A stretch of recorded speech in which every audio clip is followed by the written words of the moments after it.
dalawang anak ng mag-asawa sa Oton sa Iloilo, pinagchichismisan ng mga marites dahil di umano, hindi ito tunay na anak ng kinilala niyang ama.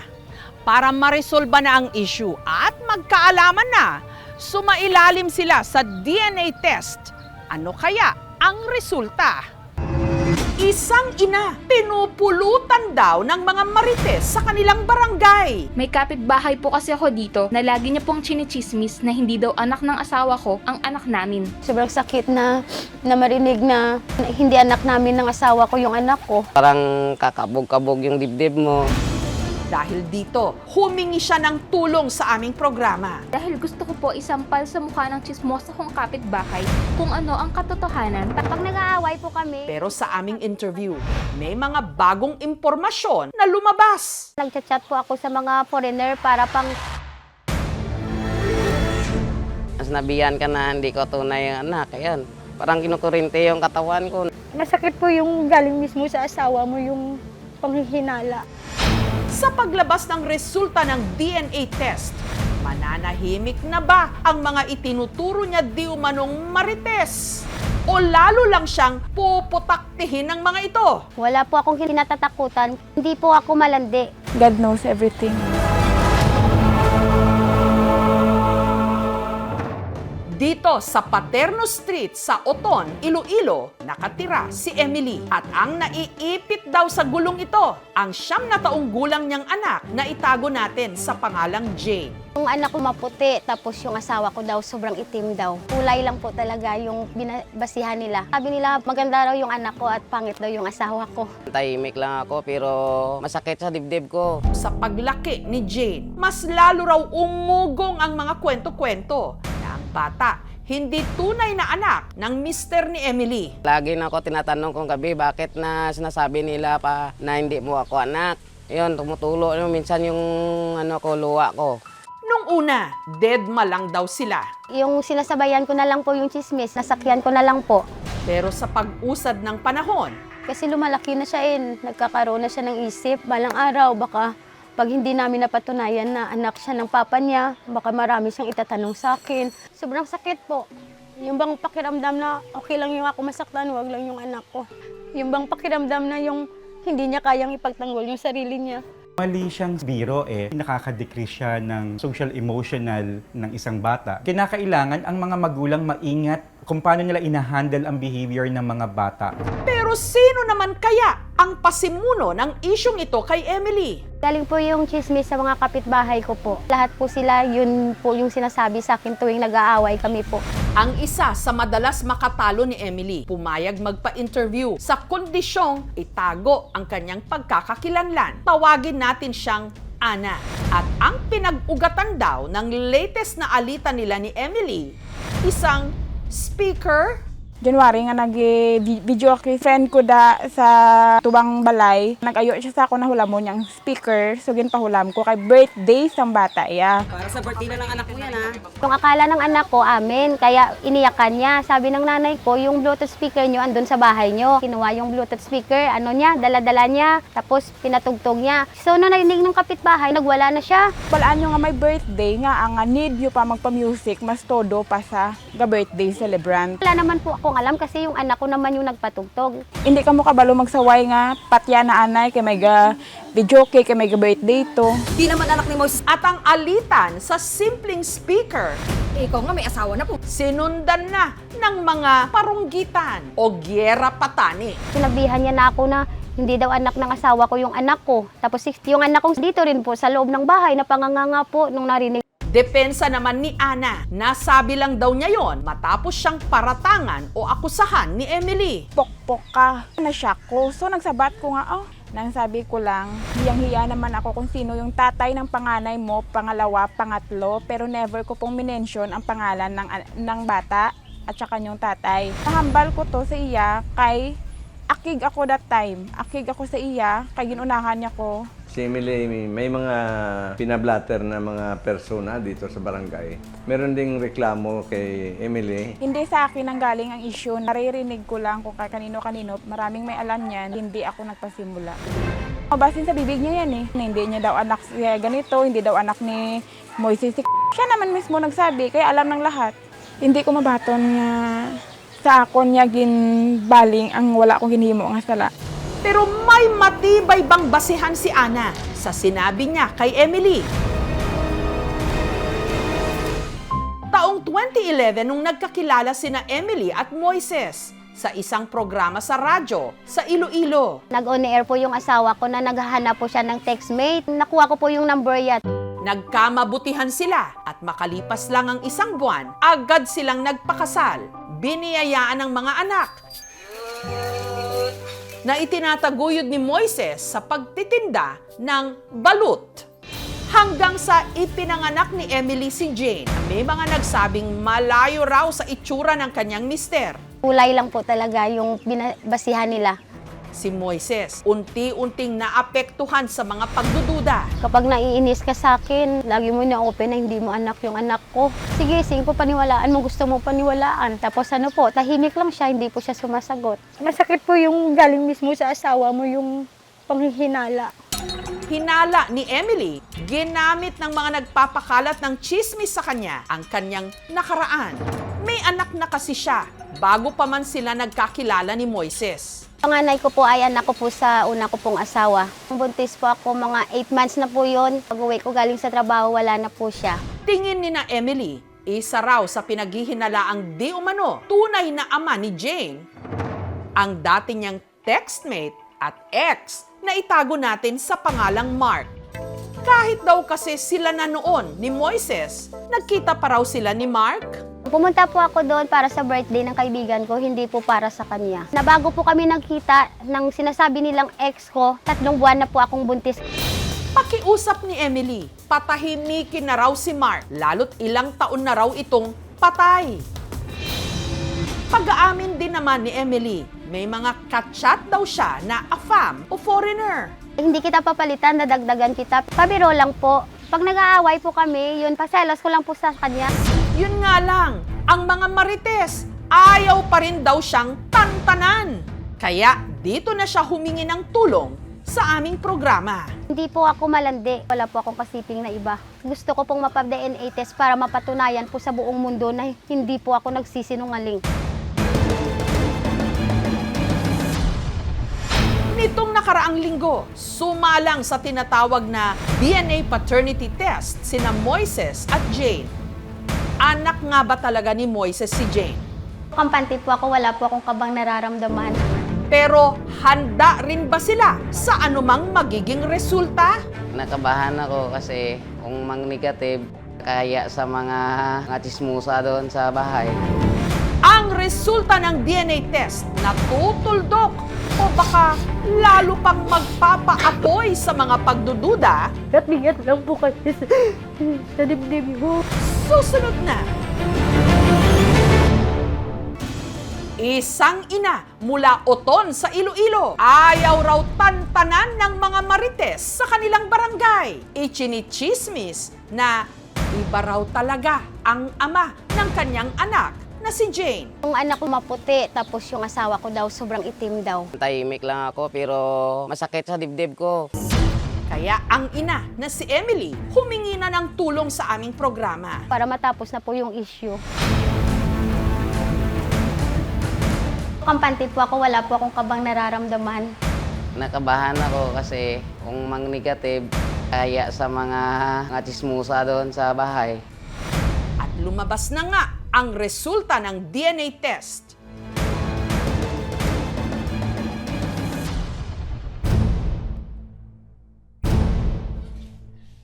Para gabayan ang mag-asawa sa pagproseso ng malalaman nilang resulta, sinamahan sila ng MSWD. Kung ano yung maging resulta, mag-negative ba yun or positive, andito po kami umulalay sa kanila. Sa pahintulot ng mag-asawa at sa koordinasyon ng DNA Testing Center, ang resulta ng DNA paternity test ni na Moises at Jane, hawak ngayon ng kagawad ng kanilang barangay na siyang magsasabi sa kanila ng resulta. Ang resulta ng sinagawang DNA paternity test ni Moises at Jane ay 99.99%.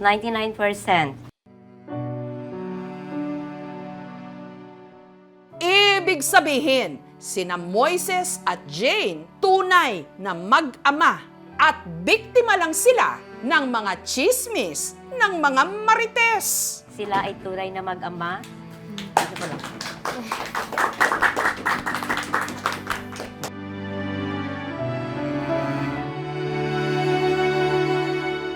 Naiyak po ako kasi sa ganitong paraan lang po malilinis yung pangalan ko.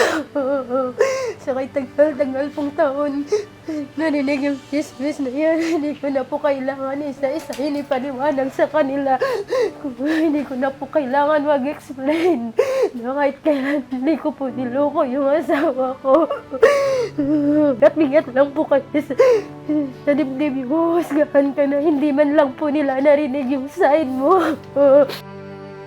Dati naghihinala ako sa kanya. Masayang-masaya na rin ako po. Ngayon napatunayan ko na tapat yung asawa ko sa akin, na hindi niya ako niloloko. Wala akong pakialam kung magiging positive or negative kasi hindi naman talaga yan yung main source ng away namin. Yung main source ng away namin is yung pag-uugali niya. Yung mga marites, kumbaga, na naggumagawa ng mga fake news o hindi tamang impormasyon, pwede yan silang makasuhan ng defamation or slander. Depende sa konteksto, pwede din silang kasuhan ng child abuse doon sa ginawa nilang mali at mapanakit na paninira. Madalas ginagawang biro-biro sa ilang mga bata na baka iba ang kanilang tunay na ina o ama. Tigilan na po natin ito dahil nakakaapekto ito sa mga bata. At ang the best na pangontra sa mga marites, 99.9999% DNA test. Sa Sultan Kudarat, meron silang tinatawag at pinipilahan na Doc, bagamat hindi naman doktor, kundi faith healer. At ang gamit niya sa pagdiagnose ng mga sakit, itlog, tsak mangingitlog ng mga tanong ang mga dadayo sa compound na ito sa Banga, South Cotabato. Meron kasi ritong asul na container na ang laman nasa 500 balat o shell ng binasag na itlog. At lahat ng ito, inipon ni Rodelio. Kanay kay lubong na kay aron limpyo na. Pero hindi raw siya gagawa ng leche flan. Lalong hindi raw siya nagsasayang ng pagkain. Ang mga itlog kasing ito ang ginagamit niya para sa panggagamot. Sige na, atong puton to slalom. Dili ka madlo ka. Nanay! Sa pamagitan daw kasi ng babasagin niyang itlog, di umano, kaya niyang tukuyin ang sakit ng kanyang pasyente. Parang scan o x-ray. Prostate gid siya, sir. O gabaga na siya, gahupag pagid. May UTI pa, nasrispiak. Ako ray magbulong, tanan, breast cancer, goiter, mayuma, almoranas. Pati pa butaka. Tapos operahan gina ko. Gusto mo namon mag-ayo ang amon pamilya, sir. Para sa iya, siyempre hindi siya kahambal una-una siya, sir. Kaya nga, pagpabulong ko diri na ayo gid ko. Kag nagbalik sa normal ning akon nga kamot. May basihan ba ito? O isa lang bugok o huwad na panggagamot? Alas 3 pa lang ng madaling araw, isa-isa nang nagsidatingan ng mga nais magpakonsulta kay Rodelio o Doc Lot-Lot kung kanilang tawagin dito. Bawat pasyente may kanya-kanyang dalang itlog na requirement daw ni Rodelio sa mga magpapagamot. Ikaw ang pasyente, ikaw magdalag itlog. May baligyang itlog, isa-isa lang kabilog. Bawal na sa kuha. Kaya ang tindahang ito, malapit sa klinika raw ni Rodelio, ang tila ng itlog ang kita. Sabi napakalaki. Dati-rati, sa isang linggo, 10 tray. Pagka may schedule, pinakamarami namin dito, 20 tray. Isang araw. Pagpatak ng alas 5 ng umaga, nagsimula na ang gamutan. Si Julie, dahil hindi na makalakad matapos ma-stroke, naka-wheelchair at tulak-tulak ng kanyang ama na si Adolfo. Kumpare ko nagpagamot dito, tapos medyo gumaling na siya. First time lang ito May awa ang Diyos na sana gumaling siya ba. Ano man Lupok ang ugat siyang liugo. Ang dala nilang itlog, itinapat ni Rodelio sa iba't ibang bahagi ng katawan ni Julie na para bang ini-x-ray o kanyang binabody scan. Ang itlog, binasag. Ang laman, sinalo ni Rodelio gamit ang kanyang kamay. Taghanag tubig, oy. Oh, naraw ang kidney, nahukas na. Tubig, luuya. Puti bala siya. Ang nangagipambuak namong itlog, ginalubong. Ado kay siya ma'am og makaon sa mga hayop ma'am. Makapatay siya og hayop kay tuan na dito ang mga sakit sa mga tao. Si Julie, agad daw niyang ooperahan pero hindi niya ito hiniwa.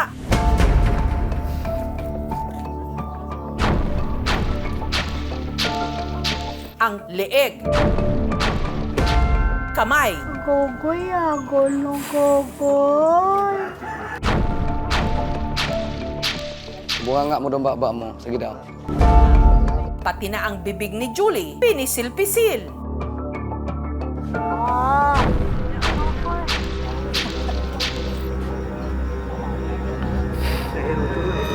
Kuya, gunong kukoy.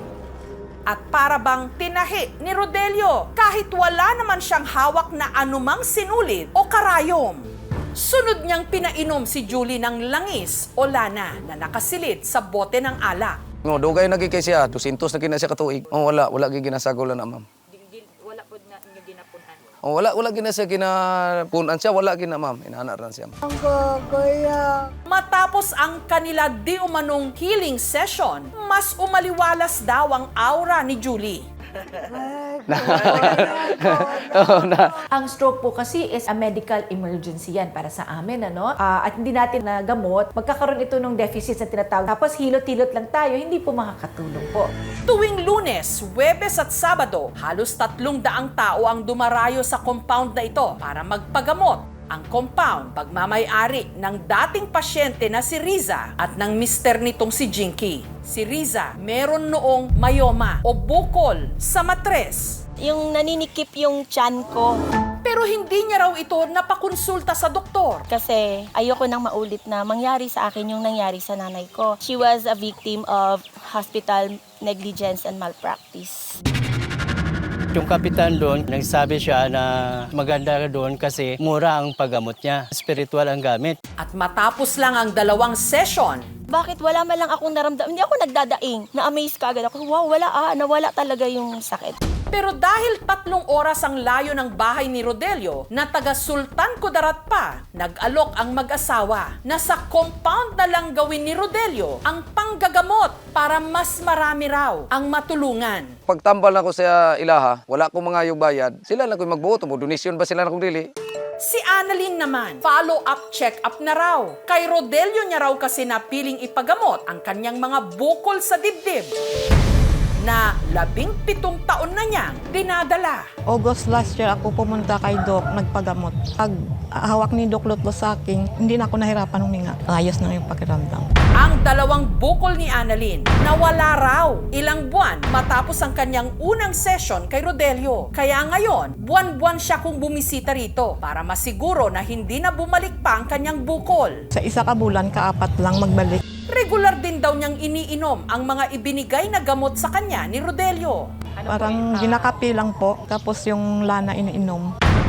Pwedeng lumiit yung cyst. Depende sa laman. Magkakaroon ng likido sa loob, mababawasan. Pero yung bigla na lang mawawala yung pinakabahay o capsule ng cyst. Hindi siya basta-basta. Ang 31 anyos naman na anak ni Efelia na si Jofel, hindi raw nakakapagsalita mula pa nung bata. Sabi ko, ano ba nangyari sa kanya? Pipi ba talaga? Pinapagamot ko within 5 years or 6 years yata siya. Pero hindi raw nagamot ng doktor na yon ang kondisyon ng kanyang anak hanggang nabalitaan daw niya ang panggagamot ni Rodelio. Formerly dati namin na kagawa doon sa nagsabi sa akin na mayroon manggagamot. Sabi ko, subukan ko. Matapos ang unang session daw nila kay Rodelio. Sige na, atong puto to slalom. Dili ka madlo ka. Nito lang nakaraang buwan, si Jofel himala raw na nakapagsalita. Si Hambal daw. Ina daw, Papa. Sambal rin na pang. Papa. Nauti na niya. Kani, makatiyo. Papa, tatay, nanay. Within 31 years, yung sinasabi niya, nanay, tatay, at saka papa, mama. Ang pananalita, dire-diretso na. O 31 years na, kala ko hindi na siya makapagsalita. Ganon na lang forever. Pero ngayon, mayroon akong naanuhan sa kanya. False to.